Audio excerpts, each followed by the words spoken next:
Welcome back to the dumbest bill in America. We have with us, of course, Delegate Brian Chisholm. Welcome back, Brian. Great to be here. So, podcast listeners, we're calling this dumbest bill the Illegal Memes Act. Brian, guess what? There's a bill in the Maryland Senate that says that if you actually put out something that is, you know, kind of like a meme or it's misinformation or disinformation, then you could be in trouble with the State Board of Elections and they might prosecute you. It's from Senate Bill 141 from Senators Hester, and the bill is called Election Law, Election Misinformation, Election Disinformation, and Deep Fakes. In other words, no free speech when you're running for office, at least as they see it.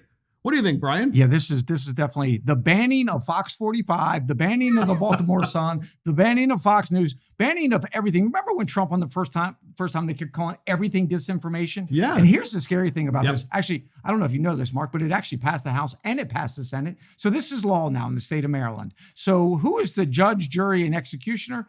Jared Demarinis. He's the one guy. And if you all remember Jared, maybe you do. I think, look, I'll be honest with you, Mark. I haven't said this to you at all, to be honest. I think this bill is because of you.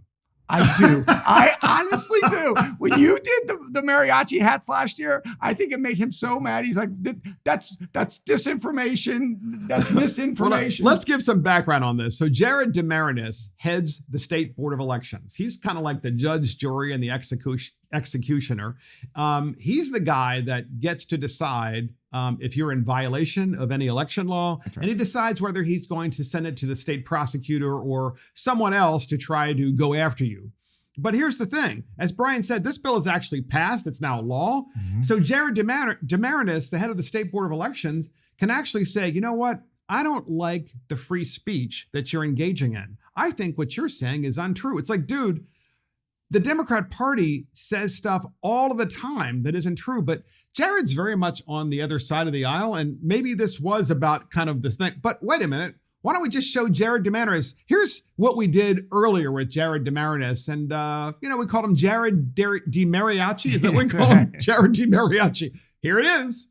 Well, we had over 150,000 voters participate in early voting throughout the 8 days. The last day was the heaviest volume with over 35,000 people.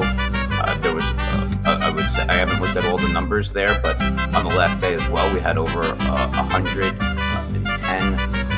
people that weren't registered that were able to vote on the same day. So Brian, what do you think about this? I mean, this guy is going to be the minister of truth in Maryland, kind of like very Orwellian minister of truth, so that when you decide to put out an advertisement or you decide to say something online, Jared's going to go, oh no, that's disinformation because the Democrats gave me the power to say so. Yeah, if you like your doctor, you can keep your doctor, that kind of thing. Are we going to go back after Obama for that? I mean, here's the scary thing, Mark, and we talked about this because it went through our committee, is it's knowingly or unknowingly putting disinformation out. So your grandmother can actually see something online and repost that, and the AG of Maryland can go after your grandmother. This is Orwellian stuff. This is this really is a complete and utter stomping on all free speech. And that's what they want. Mm-hmm. They don't like the opposition voice. And that's why they put this crap in,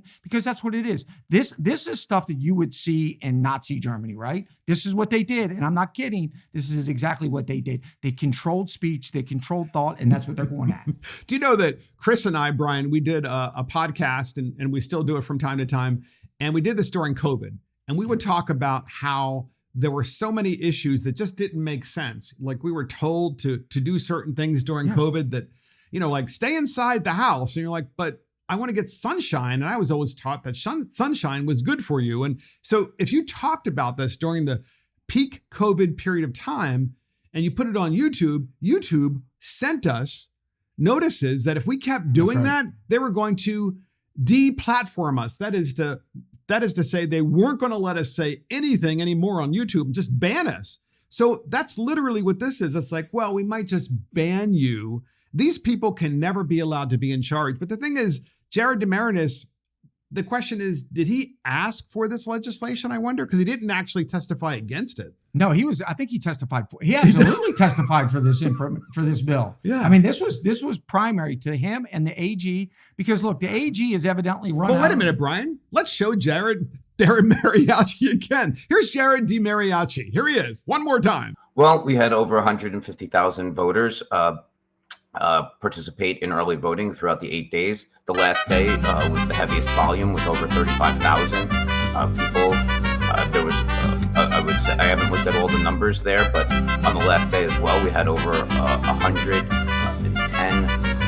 people that weren't registered that were able to vote on the same day. So, yeah, Brian. So go ahead. I interrupted you. I'm sorry. So that actually brings up a great point.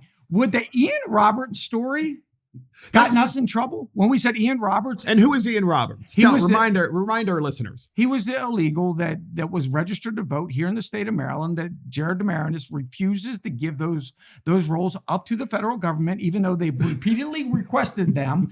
Ian Roberts was here illegally. The state of Maryland actually paid him, hundreds of thousands of dollars a year to be a superintendent. Then he went to Iowa before he was finally uncovered that, hey, this guy's not even here legally, but he's been working for government jobs, which is another question. But you and I actually questioning that is disinformation, Mark. And next thing we know, we're going to knock on the door from the AG's office. Or Jared, do you think he'd wear the hat if he came to see us?